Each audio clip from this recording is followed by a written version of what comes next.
ते विश्वास नांगरे पाटील ते एक प्रेरक म्हणून प्रसिद्ध आहेत.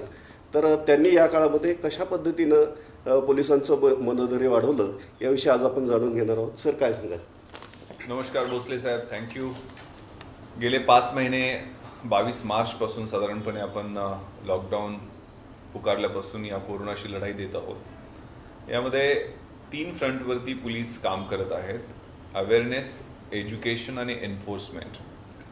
आणि तुम्ही जो पहिला प्रश्न विचारलेला आहे त्यामध्ये पोलीस कर्मचाऱ्यांचं मनोबल कसं आपण अबाधित ठेवलं या पिरियडमध्ये. कारण सुरुवातीच्या काळामध्ये मालेगावला त्याचा प्रादुर्भाव होता, सगळे कर्मचारी इथं ॲडमिट व्हायचे. नंतर लॉकडाऊन संपल्यानंतर आपल्या नाशिक शहरामध्ये प्रादुर्भाव वाढला आणि आपल्या काही कर्मचाऱ्यांना, जवळजवळ 41 कर्मचाऱ्यांना इन्फेक्शन झालं. दुर्दैवानं त्यात एक अरुण टोंगारे आपले हवालदार आहेत, त्यांचा मृत्यू झाला. पण हा एक दुर्दैवी मृत्यू वगळता आपण कर्मचाऱ्यांना त्या कोविडच्या इन्फेक्शनपासून दूर ठेवण्यात आणि ज्यांना इन्फेक्शन झाले त्यांची व्यवस्थित रिकव्हरी करण्यात यशस्वी झालो आहोत. त्याच्यासाठी 3 गोष्टी आपण केल्या. कुठलाही हेल्थचा पिरॅमिड असतो, त्याच्यात 3 अँगल असतात. एक चांगली झोप, चांगली विश्रांती, दुसरं चांगला आहार आणि तिसरं चांगला व्यायाम. यासाठी आपण ज्या उपाययोजना केल्या त्यामध्ये पहिल्यांदा 22 मार्चला लॉकडाऊन डिक्लेअर झाल्या 8 तासाची शिफ्ट केली. 8 तासाची शिफ्ट केल्यामुळं 16 तास ब्रेक मिळाला आणि त्यात चांगली झोप मिळायला लागली.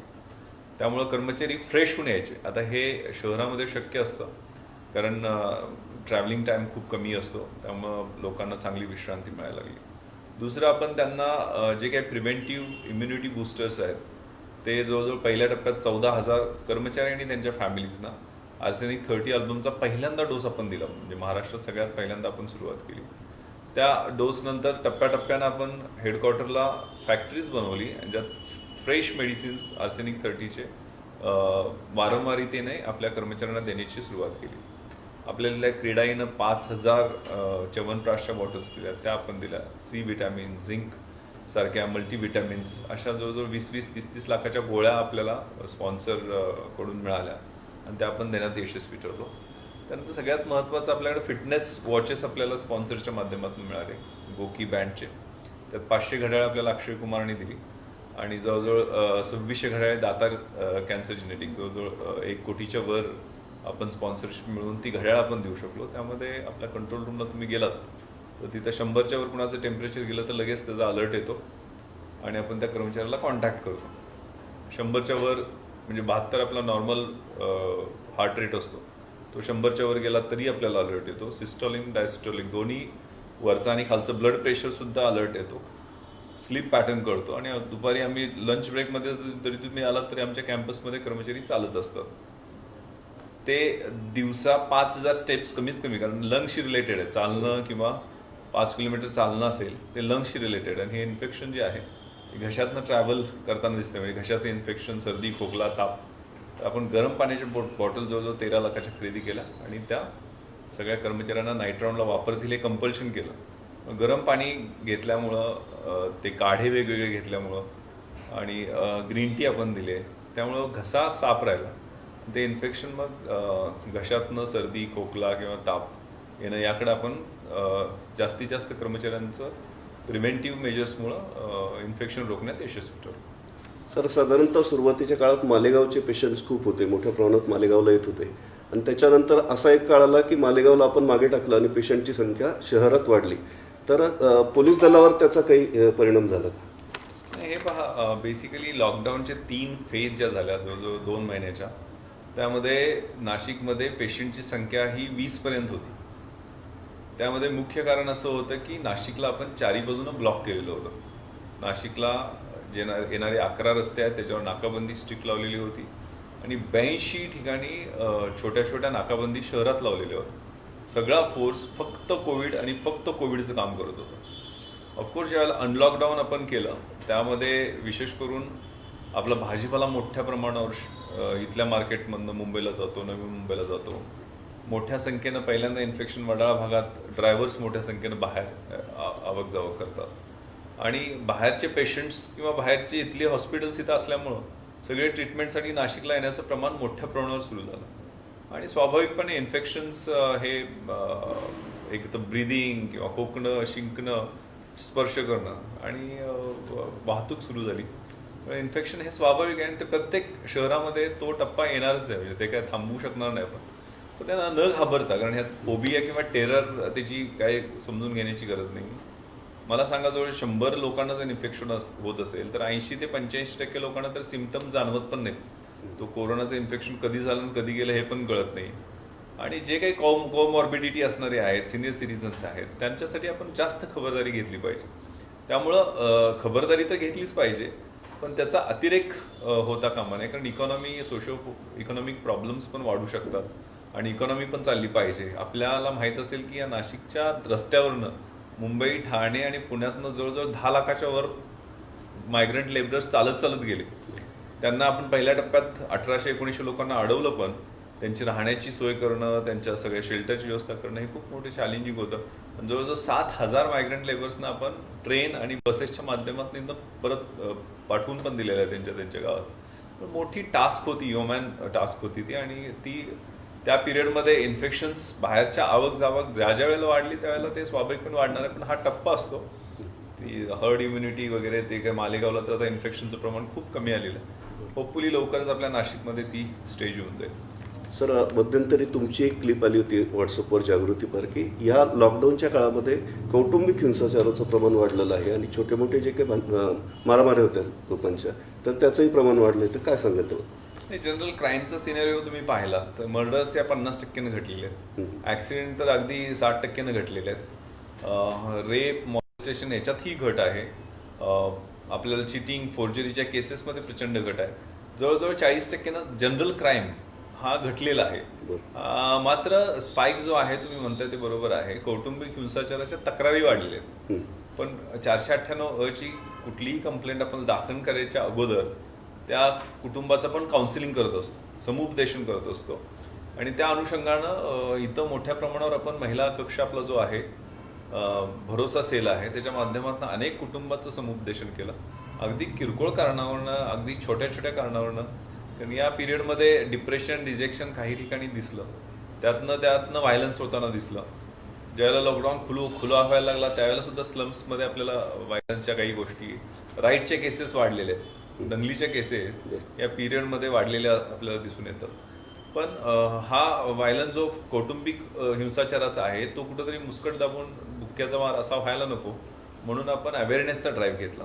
कारण या तक्रारी आल्या पाहिजेत, जेणेकरून वेंट आउट होणं महत्त्वाचं असतं. आम्ही एक बेल बजावच्या अनुषंगाने एका मुलीनं एका भाषणामध्ये सूचना दिलेली होती, कुठल्या घरात जर भांडण सुरू असेल, नवरा बायकोचं भांड्यांचे आवाज येत असतील, शिवीगाळीचे आवाज येत असतील, तर जाऊन फक्त घराची बेल वाजवा. तो व्हायलन्स थोड्या वेळासाठी थांबेल आणि पुढचा होणारा अनर्थ टळेल. तसं पोलिसांचं इंटरव्हेन्शन 1091 100 नंबर, आपण 8 हंटिंग लाईन घेतले इथं. आपण जवळजवळ 12 व्हॉट्सअपचे नंबर आणि 2 ऑनलाईन सर्व्हिसेस, लोकांना ज्या वेळेला अत्यावश्यक सेवेसाठी किंवा मेडिकल इमर्जन्सीसाठी मदत लागेल त्यावेळेला आपण त्या प्रोव्हाइड करण्यासाठी पूर्ण यंत्रणा कार्यरत केली. 1 लाखाच्या वर आपण परमिशन या नाशिक CP ऑफिसमधनं इश्यू केलं. पण लोकांची अडचण असेल त्यावेळेला आपण तिथं मदतीला लवकरात लवकर पोहोचलं पाहिजे किंवा ती मिळाली पाहिजे. कारण तेवढीच एक म्हणजे 2 महिलांची डिलिव्हरी ही पोलीस व्हेकलमध्ये झालेली आहे. तिथे ॲम्ब्युलन्स पोहोचली नाही, तिथं पोलीस गाडीत डिलिव्हरी झाली. आपण ते कव्हर पण केलेलं होतं. पण अशा पद्धतीनं पोलीस जिथं जिथं शक्य आहे तेवढ्या स्पीडनं तिथं पोहोचण्याचा प्रयत्न केलेला. सर, एकीकडे हे कौटुंबिक हिंसाचार वाढत आहे आणि दुसरीकडे जो पेशंट आहे, तर कोणी होम क्वारंटाईन होत असेल तर सामाजिक बहिष्कार टाकणं किंवा पेशंटला त्रास देणं, नर्सला त्रास देणं, असे काही प्रकार होत आहेत. तर असं करणाऱ्यांवर कायद्यात काय तरतूद आहे, त्यांची विरुद्ध काय? बेसिकली अशा पद्धतीनं कुणालाही घरी, आता जे काही शासनाचे नियम आहेत ते टप्प्याटप्प्याने बदलत आले, कारण हा रोग आपल्याला नवीनच आहे, ही महामारी पहिल्यांदाच झालेली.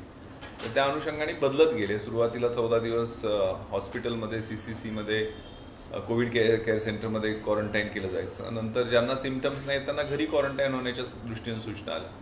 तर ज्या शासनाच्या सूचना आहेत त्या पद्धतीनंच आपण बिहेव केलं पाहिजे. त्यामुळे घरात कुणाला होम क्वारंटाईन केलं असेल आणि त्याच्यावर सामाजिक बहिष्कार टाकला किंवा त्यांना येण्यास मनाई केली तर आपण 341 गुन्हे दाखल करू शकतो, कडक कारवाई करू शकतो. अगदी आम्ही आता अलीकडं विचार पण करत आहोत की 144 नोटिफिकेशन त्यात काढता येईल का. आणि हे प्रमाण आता कमी झालेलं आहे. सुरुवातीच्या टप्प्यात तुम्ही म्हणताय तो प्रॉब्लेम होता, आणि निश्चितपणे अशा पद्धतीनं कोणी त्रास देत असेल तर त्याच्यावरती पोलीस प्रशासन कारवाई करेल. सर, लॉकडाऊनच्या काळात ऑनलाईनचे व्यवहारही मोठ्या प्रमाणात वाढलेले होते आणि त्याच्यामुळे सायबर गुन्हेगारी वाढलेली दिसते, तर काय सांगा? सायबर गुन्हेगारीला डील करण्यासाठी आपण सायबर पोलीस स्टेशनला जवळजवळ 8 अधिकारी चांगले नवीन दिलेले आहेत. 2 PI तिथं पोस्ट केलेले आहेत, कारण ह्या पिरियडमध्ये तुम्ही म्हणताय त्या पद्धतीनं ऑनलाईन फ्रॉडच्या कंप्लेंट किंवा सायबर स्टॉकिंग, फिशिंग, ईमेल करून किंवा व्हॉट्सअप मेसेजेस करून किंवा साधे मेसेजेस करून ते जमतारा स्टाईलनं फसवणुकीचे प्रकार निश्चितपणे वाढलेले आहेत. तर त्या अनुषंगानं आपण इमिडिएटली त्याच्यावर ॲक्शन्स घेऊन अनेक ठिकाणी अकाउंट ब्लॉक करणं, लोकांचे पैसे जाणार नाहीत याची दक्षता घेणं, त्वरित कारवाई करणं, या गोष्टी आपण केलेल्या आहेत. आणि पोलीस स्टेशनला ह्या गुन्ह्यांचं प्रमाणसुद्धा आपण रजिस्ट्रेशन लवकर करून घेतलेलं आहे आणि रिलीफ कशी मिळेल या दृष्टीने प्रयत्न केलेले आहेत. सर, डॉक्टरांना मारहाणीचे प्रकारे आता घडायला लागलेले आहेत की बऱ्याचदा बिलांवरनं काहीतरी वाद होतात पेशंटचे आणि त्यातून मग पुढे त्या वादाचं रूपांतर हाणामारीत होतं. तसं अंबडला एक केस दाखल झालेली आहे, तर काय सांगाल असेल? सोशल मीडियावरनं किंवा आपल्या चर्चांमधनं डॉक्टरांच्या प्रोफेशनबद्दल अनेकदा काही गैरसमज पसरवण्याचं काम चालू झालेलं दिसतं. डॉक्टरांकडून लूट होते, डॉक्टरांकडून फसवणूक होते, अशा चर्चा सोशल मीडियातनं पसरण्यामुळं किंवा अशा पद्धतीचे हल्ले झाल्यामुळं त्यांचं मॉरल, म्हणजे हे लक्षात घ्या, रात्रंदिवस ते मेहनत करतायत, 8-8 दिवस घरी जात नाही आहेत, PPE किट घालून. आपल्याला विचार करू शकतो आपण त्या वॉर्डमध्ये जाताना किती टेन्शन, त्यांनाही त्यांचं कुटुंब आहे. आणि अशा पद्धतीने त्यांचा अपप्रचार करू नये. तुम्हाला जर वाटत असेल इंडिव्हिज्युअल केसेसमध्ये की आपली लूट झालेली आहे, आपल्यावर अन्याय झालेला आहे, आपल्याला आर्थिक फसवणूक केलेली आहे, तर कृपया तुम्ही ग्राहक न्यायालयात जा. तुमच्याकडे सिव्हिल सर्जनच्या अध्यक्षतेखाली कमिटी आहे. जर चुकीचा उपचार केला असेल तर रीतसर कायदेशीर मार्गाने तुम्ही तक्रार करू शकता. पण अशा पद्धतीने कायदा हातात घेऊन डॉक्टरवर हल्ला करणं, त्याच्यामुळं एक मेडिकल फ्रॅटर्निटीमध्ये जो गैरसमज आणि भीतीचं वातावरण किंवा असुरक्षितता निर्माण होते, ती परवडण्यासारखी नाही आहे. यांनी डॉक्टर जर स्ट्राईकवर गेले तर आपण काम कसं करणार आणि कोण उपचार करणार? आपल्या कितीतरी पेशंटचे जीव वाचवण्यात डॉक्टरांचं कॉन्ट्रीब्युशन मोठं आहे. आणि ही व्यवस्था, पोलीस जशा पद्धतीनं काम करत आहेत त्याच पद्धतीनं ते सुद्धा रात्रंदिवस काम करत आहेत. आपण ती सुरक्षितता सगळ्यांनी मिळून हे केली पाहिजे. आणि अशा पद्धतीच्या घटनांमध्ये आम्ही कॉग्निझेबल, नॉन बेलेबल असे medical services and medical persons protection act खाली गुन्हे दाखल केलेले आहेत, ज्याच्यात स्ट्रिंजंट प्रोव्हिजन्स आहेत. IPCचे सेक्शन्स, एपिडेमिक अमेंडमेंट ॲक्ट 2020 प्रमाणे गुन्हे दाखल केले आहेत. एकच आपल्याकडं अंबडला अशी घटना घडलेली आहे, पण अशी घटना कुठंही घडू नये अशी अपेक्षा. बरं सर, साधारणतः पेशंटची संख्या जेव्हा वाढते तर त्यावेळेला लगेचच राजकीय पुढाऱ्यांकडनं लॉकडाऊनची मागणी केली जाते, तर तुमची भूमिका काय आहे? लॉकडाऊन कधी असावं? नाही, ह्याच्यात पहा, आपला हा रोगाचा प्रादुर्भाव जसा जसा वाढत गेला तसं तसं आपल्याला काही धडे मिळत गेले. सुरुवातीला आपण लॉकडाऊनमध्ये हा पेशंट वाढीचा कर्व फ्लॅट करण्यात आपल्याला खूप यश मिळालं. शासनाचं कौतुक करावं तेवढं कमीच आहे, कारण त्यावेळेला आपल्याला इन्फ्रास्ट्रक्चर वाढवणं, बेडची संख्या वाढवणं, ऑक्सिजन किंवा व्हेंटिलेटरची संख्या वाढवणं हे मेन चॅलेंज होतं. आपण तशा पद्धतीचं इन्फ्रास्ट्रक्चर वाढवत गेलो. नंतर टप्प्याटप्प्याने एका शहरानंतर दुसऱ्या शहराचा असा प्रादुर्भाव पेशंटचा वाढत गेला आणि काही ठराविक एरियामध्ये हे इन्फेक्शन जास्त दिसतंय, म्हणून आपण कंटेनमेंट एरिया केले. कंटेनमेंट एरिया सुरुवातीला खूप मोठे केले, नंतर ते छोटे छोटे होत गेले. कारण यात बेसिकली जे काही CDCचे किंवा ICMRचे रिपोर्ट होते त्याच्यामुळे इन्फेक्शन कसं होतं याबद्दल ही आपल्याला वेगवेगळे माहिती यायला लागली. परंतु आम्हाला त्यातनं दिसायला लागलं किंवा शासनानं त्याच्यावरती खूप गंभीरपणे विचार केला असावा की बाबा यातनं सोशो इकॉनॉमिक प्रॉब्लेम्स, कारण इंडस्ट्री बंद झाली, सगळे व्यवसाय बंद झाले आणि ते ठप्प झाल्यामुळं आपल्याला उद्या खायलाच मिळणार नाही आहे. त्यामुळे सगळंच लॉकडाऊन करत राहणं नेहमी ते मला वाटतं उचित होत नाही आहे. त्यासाठी कंटेनमेंट एरिया, ज्या एरियामध्ये हा प्रादुर्भाव जास्त आहे तिथं इफेक्टिव्ह, आपण बघितलं असेल की आपण महात्मा फुले नगर असेल, जुनं नाशिक असेल, वडाळाचा भाग असेल, नाशिक रोडला मधला काही भाग आहे, या ठिकाणी खूप स्ट्रॉंग नाकाबंदी घेऊन त्या कंटेनमेंट एरियाला सेव्ह करण्यासाठी प्रयत्न केले. निश्चितपणे तिथनं इन्फेक्शन दुसऱ्या ठिकाणी जाण्याचं प्रमाण वाढलं की ते इन्फेक्शन पसरतं सुद्धा. पण तो कंटेनमेंट एरिया आपल्याला डॉमिनेट कसा करता येईल आणि बेसिकली स्वतःची शिस्त, कारण पोलिसांनी दंडुका घेऊन उभा राहणं काही उचित नाही आहे. स्वतःची शिस्त म्हणजे सोशल डिस्टन्सिंग व फिजिकल डिस्टन्सिंग कसं पाळायचं, हात कसे धुवायचे, मास्क कसं वापरायचं, या गोष्टी आपण फॉलो केला तर इन्फेक्शन कुठून येईल असं मला वाटतं आणि हे कंट्रोलमध्ये राहील. सर तुम्ही मगाशी सांगितल्याप्रमाणे नैराश्याचं प्रमाण मोठ्या प्रमाणात वाढलेलं आहे आता ह्या काळामध्ये. गेल्या 4 महिन्यात जर बघितलं तर आत्महत्या करणाऱ्यांमध्ये सुद्धा असे काही लोक होते की कोरोनाच्या भीतीने आत्महत्या केलेली आहे. तरुणांचं प्रमाण मोठं आहे. तुमची स्पेशालिटी आहे की तुमच्याकडे लोक चांगलं उत्तम प्रेरक म्हणून बघतात, तर तरुणांना तुम्ही काय सांगाल ह्या काळामध्ये मानसिकता कशी असायला हवी? नाही, हे पहा, मी एक गोष्ट सांगू इच्छितो की याचा फोबिया किंवा भीती किंवा टेरर आहे ना, त्यांनी इन्फेक्शन वाढण्याचे चान्सेस खूप आहेत. आपण सिक्रेट नावाचं पुस्तक वाचलं असेल, मी काय मेडिकल एक्सपर्ट नाही आहे, पण एखाद्या गोष्टीचा आपण खूप विचार करतो, खूप भीती बाळगतो, तर ती गोष्ट आपण अट्रॅक्ट करत असतो. आणि आपण मेंटली आणि फिजिकली वीक असेल त्याला ते इन्फेक्शन, वल्नरेबल जो आहे त्यालाच ते इन्फेक्शन पकडत असतं मोठ्या प्रमाणावर. त्यामुळे सगळ्यात महत्त्वाचं इम्युनिटी बूस्ट करणं महत्त्वाचं. 80, 90, 100 वर्षाच्या लोकांनी सुद्धा कोरोनावर विजय मिळवलेले अतिशय इन्स्पायरिंग उदाहरणं आहेत. त्यामुळं पहिल्यांदा इम्युनिटी बूस्ट करण्यासाठी काय करायचं, तर चांगला व्यायाम करायचा आहे. असा लॉकडाऊनच्या पिरियडमध्ये एकही दिवस गेला नाही की ज्या दिवशी मी 1 ते 1.5 तास व्यायाम केला नाही. व्यायाममध्ये फक्त व्यायामच नाही आहे, योगा, प्राणायाम हे पण तेवढंच महत्त्वाचं आहे.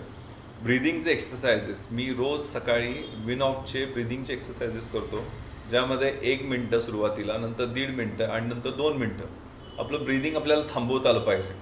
अशा 3 टप्प्यामध्ये ब्रिदिंग एक्सरसाइज केल्यामुळे लंग्सची कपॅसिटी आपली वाढत असते. प्राणायाममध्ये अनुलोम विलोम, भ्रामरी, भस्त्रिका, कपालभाती, यामुळं आपल्या लंग्सची कपॅसिटी परत वाढत असते आणि आपलं जे काही शरीरातलं रेझिस्टन्स आहे ते वाढत असतं. बाकीचा व्यायाम जो बॉडी वेट एक्सरसाइजेस, यावेळेला मी वेट एक्सरसाइजेस करतो मी, त्याला वेळ नव्हता, पण body weight exercise, pull ups, push ups, squats आणि अशा पद्धतीचे एक्सरसाइजेस हे रेग्युलर स्वरूपात ठेवले.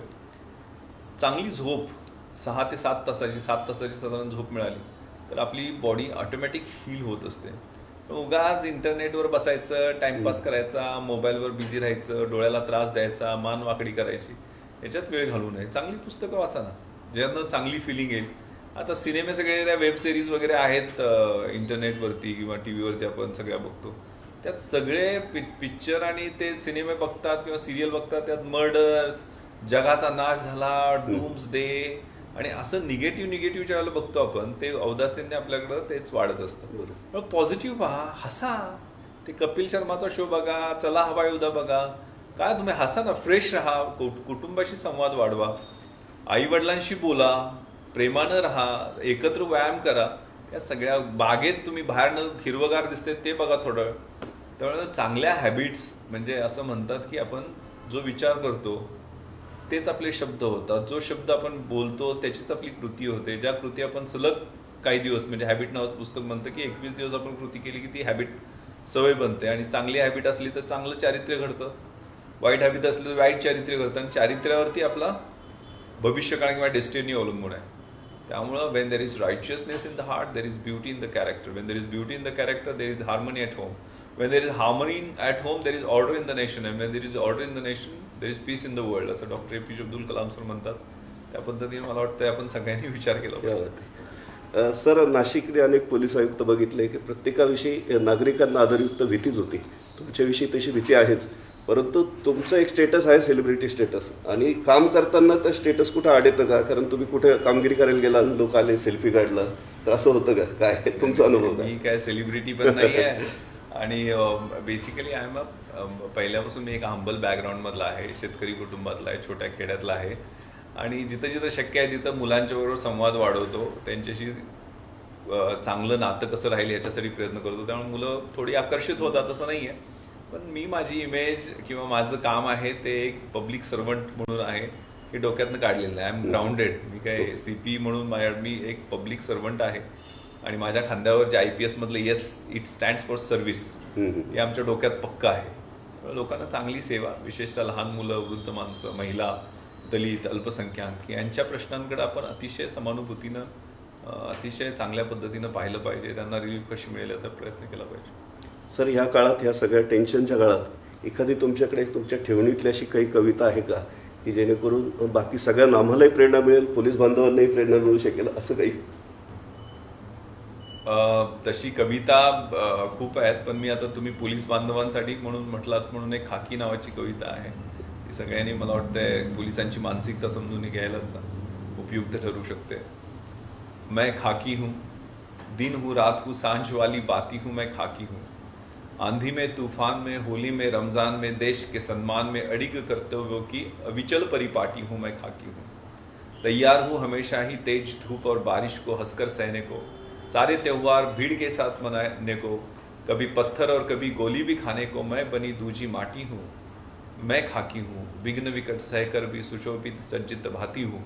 मुस्काती हूँ, इटलाती हूँ, वद्दी में गौरव पाती हूँ, मैं खाकी हूँ.